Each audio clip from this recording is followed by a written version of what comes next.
Hey, it's Sammy for another episode of the I Do Music podcast, and our goal and our mission is to empower and educate musicians and artists worldwide. And on today's episode, we sat down with music pioneer in promotions and marketing, Kna Knook, discussing working with Rough Records, the lesson that Soulja Boy taught him, and how he's sustained in this business for many years.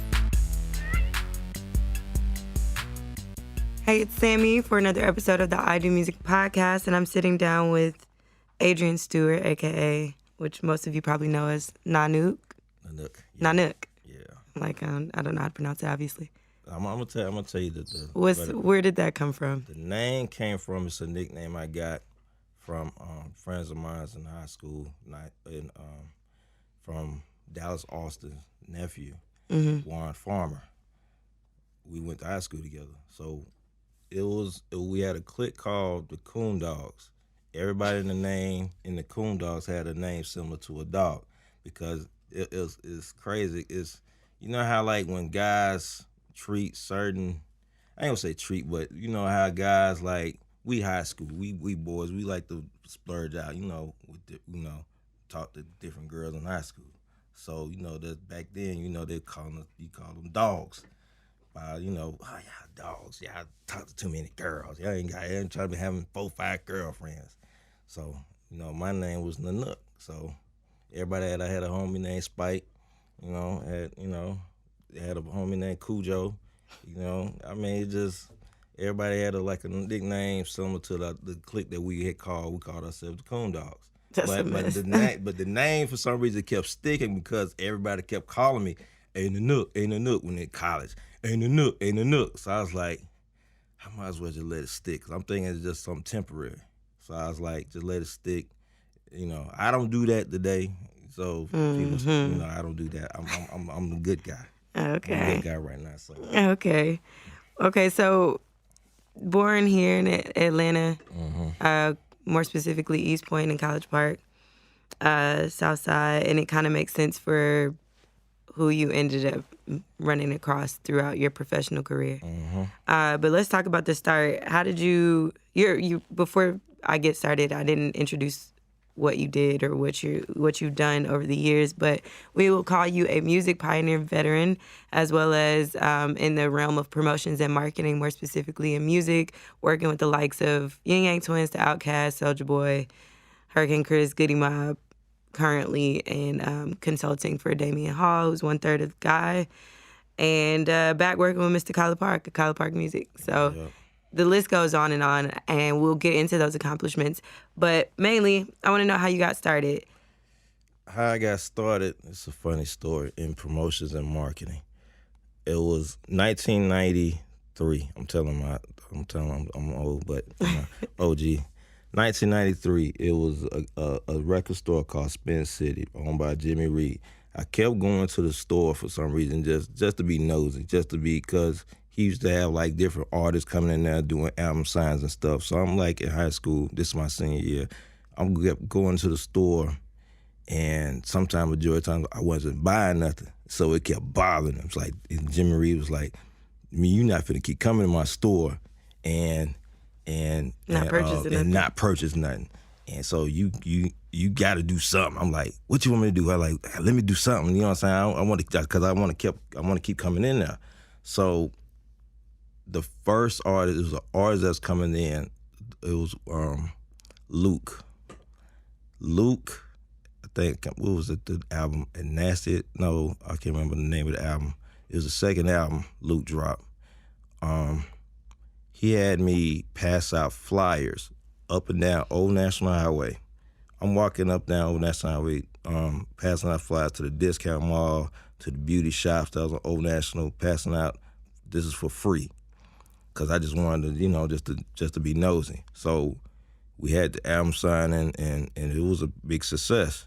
Because he told me, like, man, we didn't have this many people, like, the past, I think, 3-4 months of different artists they had coming in there prior. It's like, man, you did a good job. I was like, oh, cool, thank you. And so that experience stuck with me. I was telling friends of mine that what I did for the shop. I go back I went to high school with Dallas Austin's nephew, dude named Warren Farmer. So he told me like his uncle. This is when I think ABC, and he's about to start up a label called Rowdy Records, and so they were starting up Rowdy Records behind the group that he had from ABC. So about that time, and so in 93, we kept going back and forth like the Dallas Austin house up in Stone Mountain, and like I'm just taking in like everything I was taking in from watching. Like I was seeing like TLC coming through.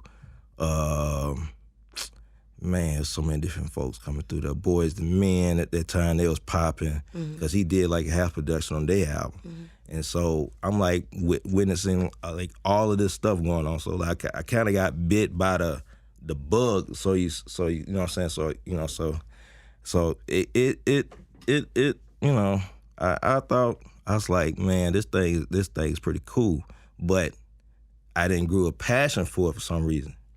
Cause my passion was in sports. Right. I was about to say, what did you want to do? I wanted to be a basketball coach. So 1994, I went to school. I was going to school at Knoxville College. Taking up physical education. I'm sitting in my dormitory for like the first semester. I was like, for some reason, I was bored. Taking all these classes, like something, I like kept saying something is missing. I don't know what. It's like, but I'm not happy. So I came home. When I came home, 94, friends of mine, same Dallas, my man Warren Farmer, him and his brother, they started a management group. They got into start a management group called the May Group, and so I came home. That it was like a weekend. I came home. I think it was Halloween weekend. I think it was Halloween weekend. I came home and I went and did some couple of talent shows with them. And when I did the talent shows, I was like, that's when it hit me that I really kind of wanted to do the music because I enjoyed myself being around that atmosphere more. Yeah. So, long story short, after that semester, I came home. Oh, like for good? Yeah. Night in December when I did not go back to Knoxville College. I came home and started up school. Started the school here. Switched my major what I switched it to business. I switched to the business. Try to get that going, and then I started interning.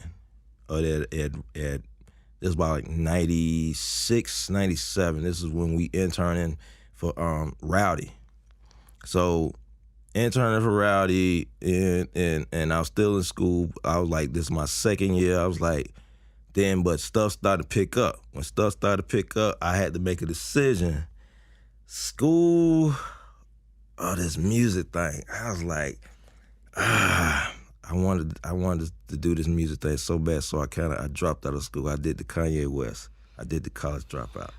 Why you say that with like you're upset at yourself? I mean. Not. Okay, that's the reason why I said it like that, because if not, from what I know now, I could have did both at the same time. You know what I'm saying? Could took like certain classes like during the day, then split it during the night. See, I did not think about that, doing all that at the point in time. What value do you place on education? Because you obviously do. Or like, why do you value education? Especially, I have a lot of conversations. I personally graduated from college, and I speak to a lot of my guests who have and have not. So what value do you place on education, and why, especially within like the music and entertainment business? Why would you think that would be more valuable for you? Oh, man. Education, like business-wise, like it's so much you can learn. It's a lot you can learn business wise. Like if you're not around certain people that can kind of teach you, it's like you can't get that schooling from school. You know what I'm saying? So, but me being school, I thought I could have got the lesson from both school and the people who I was around. Mm-hmm. You know, so that boom, I could have been that Quincy Jones out there. So that's that's what I'm thinking. So like there's some people who drops out and don't go back. Majority be the people like they surrounded by people that already been in the game for like 10 years that know, okay, they feel as though they don't have to go back to college. They're around the people who can teach them, and you know. So, I mean, I encourage kids, like really. I mean, school is the stay definitely be in school. Like if you definitely not around people like that, because I do see people like who drops out of school and not around the people that can teach them that. And then they'll figure it out like 5, 8, 10 years later, like, oh, I need to go back to school. Because what I've been doing 5, 6, 8 years ain't popping, ain't working. Like, nah, I encourage kids, like, man, stay in school. Like, if you ain't got nothing solid behind, like, by you dropping out, by you leaving, stay there, for real. Like, that could benefit you, like, really more in the long run, you know. I agree. So I talked to you about this off the record because I am one of the few people that's actually from here. Mm-hmm. And it's cool to talk to people who are, because you've witnessed the culture change, not change, but like just the dynamic from up and down to where like you were here during the days of the Dallas Austin Rowdy Records, to interning, to working with him closely, to seeing how like the music business in general kind of plummeted, and now to back to like reviving with these newer labels. Mm-hmm. So tell me what's so special about Atlanta, being born and raised here. What do you think it is that sauce that people keep coming for? Musically? I mean, just in general, it may not be music, it could be the culture. The culture is so, it's like now, well, it's so much you can do in Atlanta. It's like, it's so many different ethnics doing different things, a lot of different things. I witness a lot of different, you know what I'm saying, a lot of good, you know what I'm saying, people who moves here from either different cities, states, overseas, or people like that comes here that's to get the Atlanta vibe, because you hear so much about it going back, like say like Freaknik, and people see they see all of that was going on Freaknik, and some people moved here after Freaknik, mm-hmm. and thinking like, oh man, we got to catch them club vibes, you know. So we date Atlanta like lit, like for the club vibes, like they doing their thing. Like I'm like, you know, I see people move here, and either not just that alone, sports wise. When like say like when the Braves was winning at the point in time, like if you like a sports fanatic, like the little baseball, you see how the vibe was going. Some people moved here just to, you know what I'm saying, just to catch that vibe, what we had going on. From the Braves, Hawks, we had Dominique doing his thing, and when he played, you know, it just it's so much like the music. We had everything popping musically. TLC, Tony Braxton moved here, and then you got Outkast, and you know, it's just so much musically. It was like, you know, so we had the Rowdy, So Def. I mean, it was just so much going on at that period of time. Like people wanted to catch that wave, you mm-hmm. know, at different aspects. So like early on working at the record store, Spin City,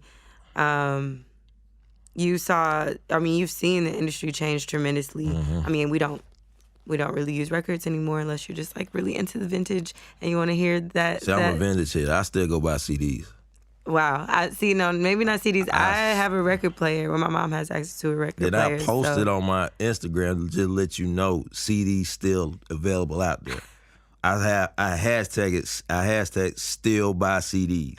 Like you type it in, still buy CDs, you'll see my post. You see, like in the car, like, well, at least my car, these newer cars don't have a CD player, so it's just you see the changes, even if you are still buying CDs, which is okay. I'm just curious to know if there's anything you miss from the way the industry was then versus now, and if what new changes I guess you appreciate about the business today. What I appreciate now, that they kind of nip it more in the bud about like the downloads, like they making it the streams, is I think is a plus, because like all like the Napsters and the at the early age when when they were doing illegal download, that was kind of that was hurting a lot of record sales. Like every time, like I normally used to go on links. Somebody hit me with a link. Download this right now. The album, whoever album came out that Friday. No, this is when the Tuesday release. When the Tuesday release, like you always see somebody hitting you with a link. Oh, download this now. I'm like, man. By me being a music man, I'd be like, It'd be like I'd be wanting to like just it'd be upset, but now the streaming service is a plus. Like it kind of like eliminates like a lot of that. I mean, I still see it kind of going on like with the download with the links, but I see more people accessing to the streams because like they make it so much more available other than just music. Like you could go see your favorite videos, or you can go see your favorite documentaries and stuff like that of your favorite artists on stream sites. Right. So why do you love what you do? We talked about the fact that you're in like promotions and marketing for these artists and these projects, but kind of go into why you fell in love with that part of it. Because you could have been a DJ, you could have been a rapper, you could have been a dancer, you could have been anything, and you decided to go into promotions and marketing. What was so special about that? Where did that passion come from? The passion of seeing you starting an artist from the ground up. Cause like everything I said, music. It starts with the music from start to finish. Any artist, what you doing it starts with the music from start to finish. Cause like once me putting certain thing in either a DJ or a radio personality right in their hand from the start, and telling them the situation what we got going on, and explaining them who this artist is and what he's about, and you in that play, and you from that start, from where he is now, that's kind of like, I think that's like a misunderstood passion, because when by the promotions and marketing aspect. Because the reason why I say that, like you see all the different ventures and shows, like you get like the A&Rs who receive all these big awards, and you get all the executive producers who receive the big awards. But thing people don't understand, like once a music goes out, the first person that music goes out to is the promoter. The promoter's the first person who delivers it at the DJ or, as I said, a radio station. Like he's the one that walking in that record from that start. From the beginning, to make the do what it do, to make the record do what it do, So that's kind of like when I see that from the start, I kind of like that's why I like to see that. Reason why I got a strong passion for it, like doing promotion, because I could have did anything, because I started off originally I was a dancer.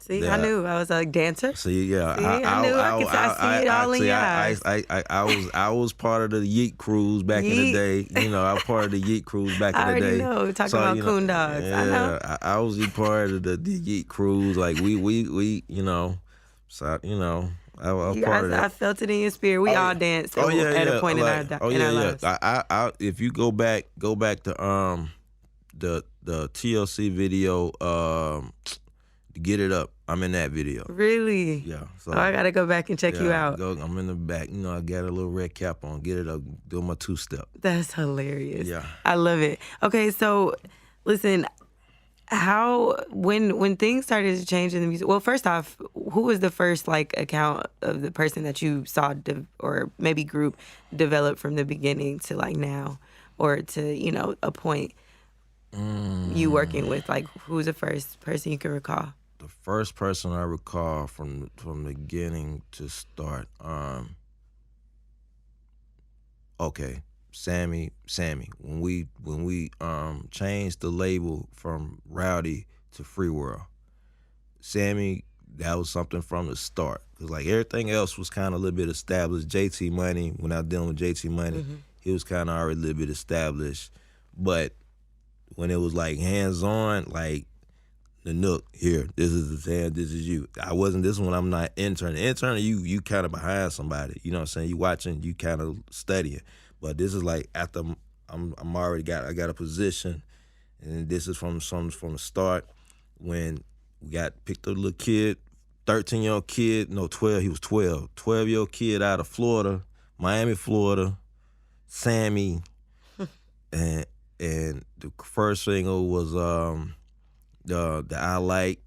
I like the way you. My voice is a little gone this morning, but I would sing it for you. That was something. Yeah. That was a project My from childhood. The start. Like that was enjoyable. I like that the way we built them up from where he was at. That was like that was like 2000. Yeah, 2000. How was that working with someone so young? It was challenging because that was my first time dealing with a kid artist. Like dealing, just trying to figure out how to pinpoint this buzz. Like, then I just started thinking, like, I had to ask my cousins. I used to call my little cousins, like, what y'all do on the weekend? Mm-hmm.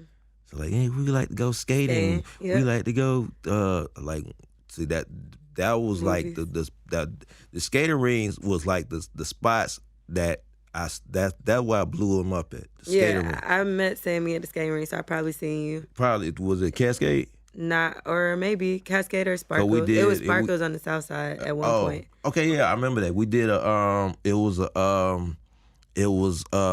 can't, what was that? It was something we did down there. He sang. Yeah. Destiny's Child came to that skating rink. Destiny's Child when it was 4 of them, Sammy, and I don't remember. But I lived on the west side, so I lived on the south side, but like my family stayed in the west side, so I'd be between Cascade and Sparkles. Yeah, that was fun times. Fun times. That's dope. Because catering was the spot that I sparked them off at. Yeah. Sparked them off in, so. Yeah. Very much so Atlanta culture. Yeah. It's a part of that, and young culture. So Sparkles. You didn't really say what you wish the industry still had. Like, what do you think is missing from the industry today that was something that you implemented or something that you incorporated in, like, the way that y'all moved back at that time? Artist development. That is so missed right now. Like, from, like, back then, like, when you have a hands-on in artist development, it's like you kind of, you shaping the artist of what he should be, other than like now, like you taking it as is. Like when labels like signing artists as is, not what they see. Like what as numbers and all that stuff. They see the string numbers of what he got going on. They package it right then and put it out there. You know what I'm saying? Sometimes it works, sometimes it don't. So like back then, you had a good nice percentage that it worked. They had a little percentage that it didn't work. Like now it's like you just don't know. Hit or miss. Mm-hmm. So like that's one thing I definitely missed, artist development. Like that's a miss that is missing the game right now, artist development. How did you sustain as things started to change in the business, from the Napsters to the LimeWire to people starting to download? How did you sustain in the business as things began to change? I mean, your role is directly marketing the product, which is what people were not buying at a certain point. So what sort of things were you doing to kind of stay on top and relevant in that space? More in the marketing aspect, what I started doing as stuff starts transitioning, I started like, okay, try to figure out ways either try to market the artists like either for their shows, like if they got a concert coming up, I start doing promotion and marketing for that. Or if they got like, if they needed like a certain plug, like a TV, they doing like TV appearances. Cause I still have still have relationships in doing that. For like BET, MTV, stuff like that. Okay. I reach out certain artists like, you know what I'm saying, or certain labels if they needed that certain plug, you know what I'm saying, for that artist, for that look. So I used to like plug them in on a lot of stuff going on with that. Oh. And so from like cause I know the music sales was going down, and so it was like a lot of record labels, a lot of record shops, they was like declining. So it made it kind of hard for artists when they come in the city of Atlanta to have that look. So you got to figure out, okay, what outside of the record shops that you can give that artist that look. That's now you got to think about the college campuses.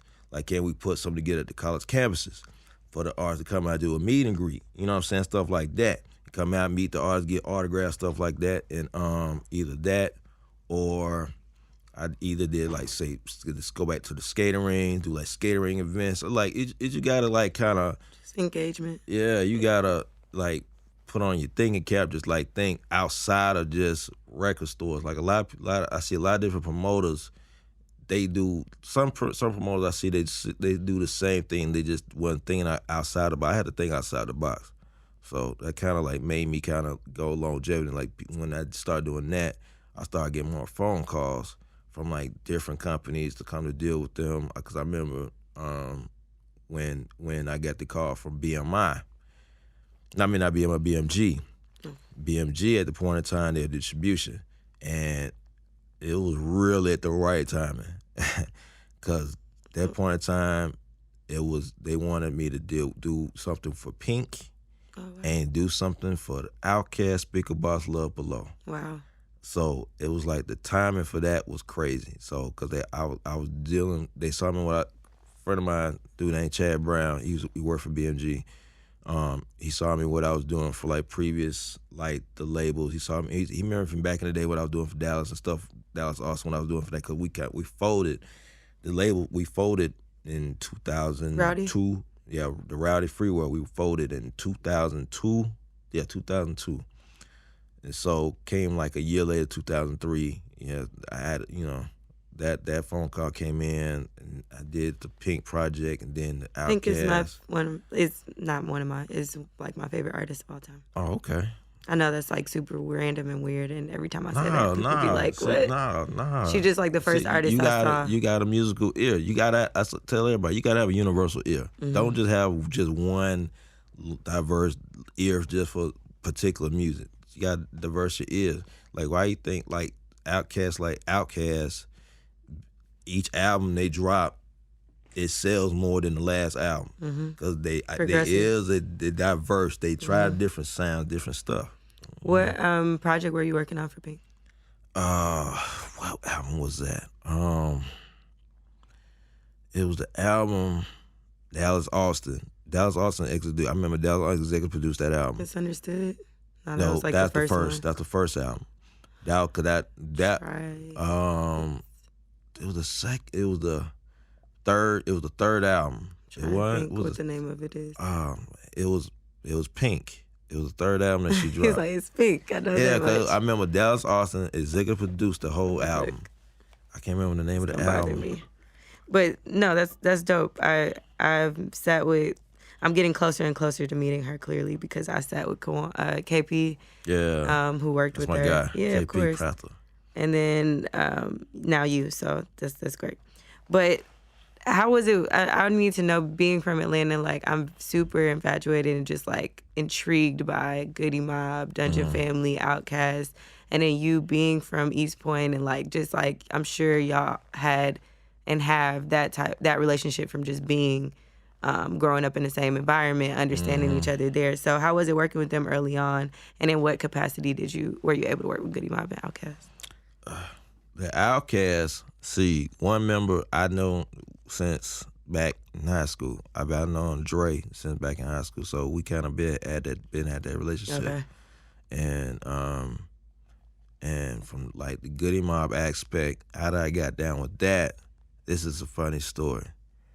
I did promotion on their first album at the album release party. A friend of mine, I know It was called Try This. That's what I thought. a guy. Try this. That's the name of the album. I think so. Yeah.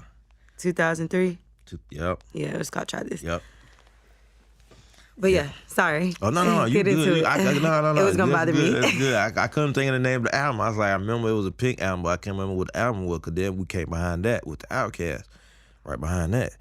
And so, you good. But the Goody Mob. This is a funny story about the Goody Mob. How I got down with the Goody Mob.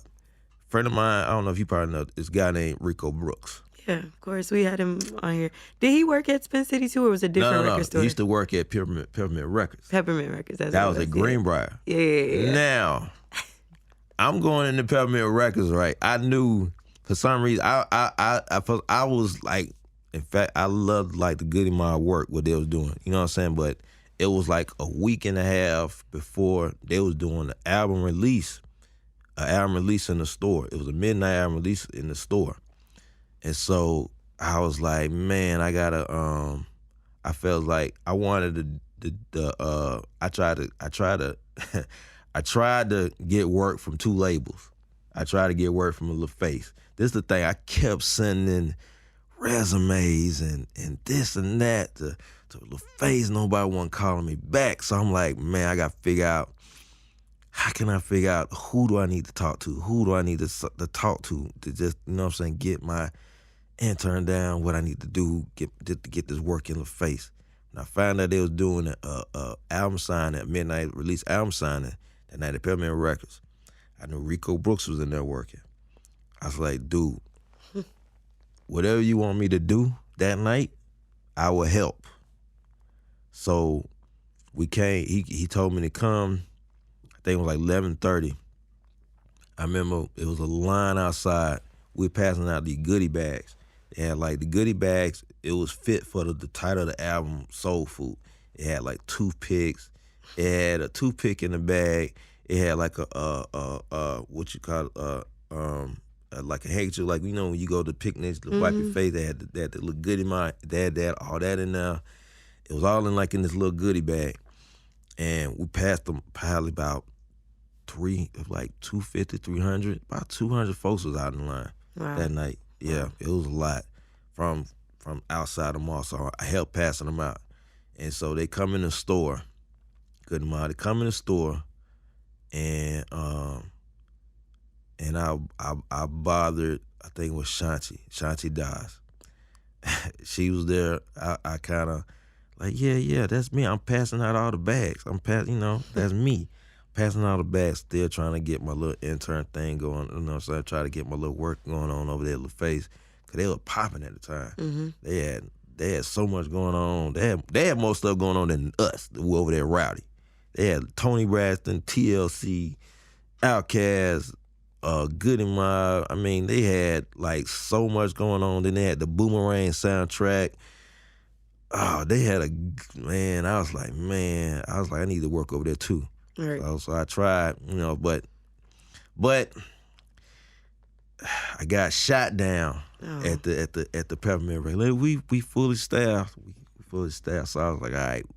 But I made sure. But the guys, but two of the members, they remember my face for doing what I was doing. So years and years kept progressing. So I kept seeing them off and on. Goody Mob, when I say what's up to them and stuff like that. And came around point, they got back together around 2013. Yeah, they came back together, made the announcement. They back together doing the Goody Mob reunion show. Mm-hmm. So I kept in contact with them then, because they knew the stuff I was doing, because they needed like help doing kind of marketing and promotion. So we kept in contact with them then, and so back and forth, helping them do like little stuff, like help set up like promo shoots or for meet and greets with when they was doing the reunion, and we started. They started. They was like when it was dropped the Age Against Machine. That was like 2015. 2015, yeah, 2015. So I got to look behind that. That album helped promote, market, help that album out, and just been kind of rolling really with them since then. Like now I'm the assistant manager to the group. About to surprise some folks next year.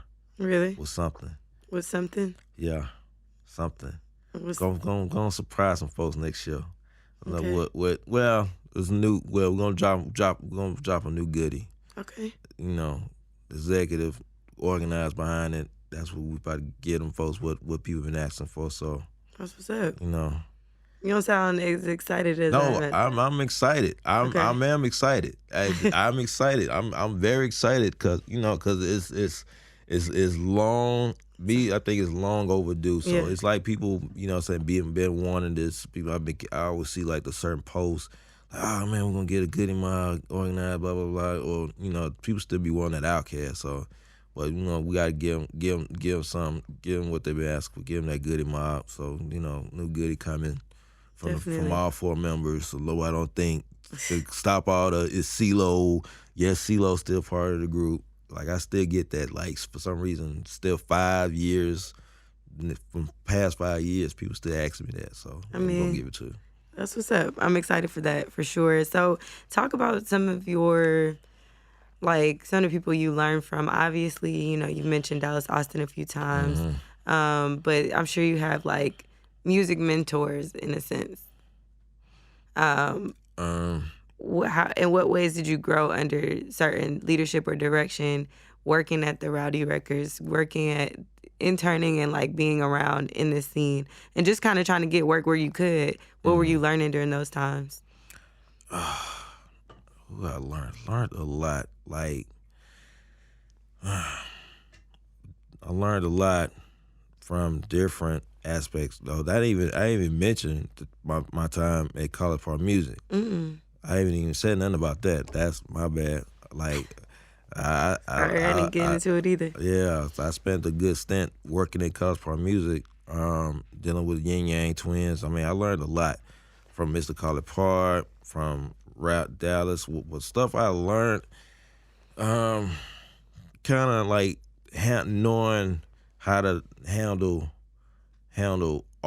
different artists differently. Cause not every artist I dealt with, either when working with them two, is totally different. It's a totally different marketing promo when I deal with them. I learned a lot from artists. Well, even the artists, I learned a lot from Soulja Boy. I was like, what you learned from Soulja Boy? Soulja Boy, he taught me more about the internet. Cause when we doing shows. I was in the internet, but I wasn't heavy in the internet like that kid was. Of course. He sleeps with his Mac. We be on the bus, his Mac is sitting right beside him. When he wakes up, first thing he's on is his laptop. Mm-hmm. It's I learned different stuff, how to do a lot of different stuff from internet wise through him. Yeah, because he had the craziest strategy ever, putting his stuff on downloads or whatever in different names and all of that for that one song. Yeah, one song. Yeah, people don't even understand. A lot of people don't even know that how that crank that took off. He put that record, whatever record that was hot at that period of time, he'll label it that.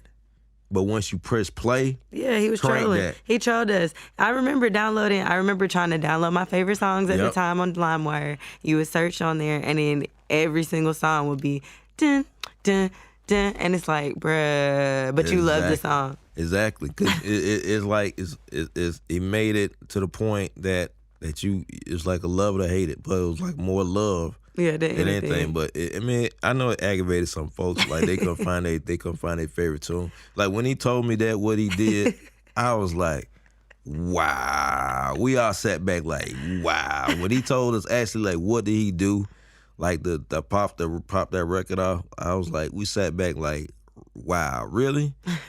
I didn't think you can do that. But Right. then he sat there and showed me like what he did. He Yeah. sat there. I think we was It's doing genius, actually. he was doing the V103 car and bike show. Mm-hmm. This is when I first met him after we signed him. He came and did that, like, we signed him. He did it, I think it was like in July. Yeah, the pit of July 07. We signed him like in May. Yeah, May, like mid-May. This is when we signed him, like mid-May. And he came, did the car and bike show that's like first week of July. And that's when I met him. I've been talking to him on the phone back and forth, but I didn't actually meet him in person yet till that car show. He sat there and just showed me what he did. I was like, what? Is that easy to cheat the game? Listen, he had a good little strategy, and I don't knock him for it. I don't knock him for it. Smart. Now everybody come behind him, try to do the same. Like, it will never be. Nah, that can't be duplicated. Yeah, definitely not. So, can you tell me about or think about a mistake you may have made? Not to say that it's a regret or anything, just something you may have done along the way, and what you would have done differently in that situation and why. Okay, things I know I regret. They don't have to be regrets. I don't believe you should live life with regrets. I don't have no regrets. I call it lessons. I call it like life lessons. Cause like you're not gonna know everything in this business. It's like you gonna bump your head at a certain point in time in this business. So I tried to take on too much projects at one time. I remember that point. I remember I tried to take on too many. Matter of fact, I go back. This is go back College Park Music, which is when we dealing with Hurricane Chris and Soulja Boy. Both of them popping at the same time. I'm sitting there trying to maneuver both of them. Like certain days at the same time when I kind of knew I could, like, okay, deal with this dude for the afternoon, deal with this dude later, like a couple hours later. But I tried to maneuver both at the same time, phone calls, email chats, do so much at one time. Mm-hmm. And it kind of it worked for one, but didn't work for the other. You know, so like everybody see, like, because we tried to get both of them equally successful at the same time. Equally successful, but we all knew Soulja Boy took off more further than Hurricane Chris. Yeah. So I kind of like, if I handled the Hurricane Chris situation like this, then we could have did, you know. It's okay. Things happen. Yeah, things happen, but we was rolling. We had the A-Bay and Soulja Boy turn. I'm like, man, I try to do too much. I try to do too much. I don't know if I thought to myself, like, my ego got in the way. Because I try to do so much, and then not just that, we signed VIC the same year. So I try to figure out towards the end of the year, try to finagle him inside both of them going on. Nah. Not a good move. Nah. That's when I realized you got to step back. That's when at the end of the year in December, November, I said, let me step back a little bit because they there where they at. Let me concentrate more on VIC. So concentrate more on VIC, got them popping with the Get Silly record, and yeah, so we popped that. Yeah, you were in the heat of it all in the 2000s. Yeah. Yeah, that's dope. So currently you're working with Goody Mob, you're doing consulting. How has the journey been for you now, and what you got going on right now? Now it's like more. I'm more relaxed. It's like I don't get like the million calls. Like, I used to get like so many calls, like from DJs, PDs, record stations. Hey man, when that remix when y'all gonna drop the remix? When y'all gonna do? What y'all gonna do about this art? I used to get constant phone calls.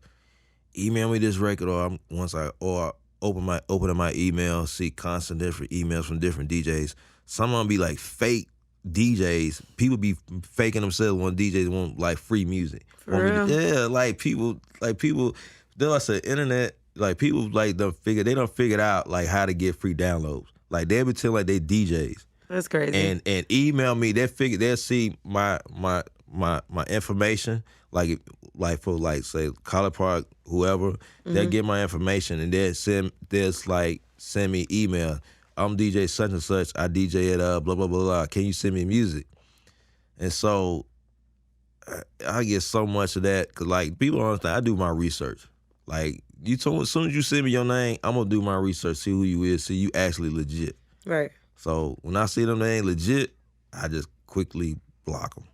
Not block. Yeah. I feel you. Well, we're kind of closing out just a little bit. We're running out of time. I'm pretty sure that there was a few things I wanted to touch, but I want you guys to at least follow this young man and see him paying. I wanted to get into the part where we were talking about off the record of you saying or stressing, paying homage to those who are here, and giving artists and just people their roses while they're here. So I'm gonna give you your rose and thank you for all that you've done as a music pioneer and in marketing and promotions. And then also just tell them where they can find you so they can keep up and see some more of your positive words. You can definitely lock in. My Instagram is Kna Knook. It's KNAKNOOK. You can lock into that. You can follow me on that. Or you just like follow Goody Mob with stuff we got going on. We got a couple of things going on. Got shows. Got new album, new records coming out. And then on the guy aspect, guy got something new. They got something cooking up next year with Teddy. New album. I'm helping them with that, and we just gonna be rolling right now. If anybody needs some consulting, you can holler at me. I do that. I do that also, consulting, marketing. You can hit me up. I'm not gonna, bite you. He not gonna block you right away. Just don't come with the BS. I ain't gonna block you. I ain't gonna block you. I ain't gonna do that. So you can definitely hit me up. That's what's up. Well, thank you again for sitting down with me on the I Do Music podcast. As always, you guys can follow us at IDM Podcast and myself at Sammy Approved. And thank you for tuning in. Thank you. No problem. Sonically superior.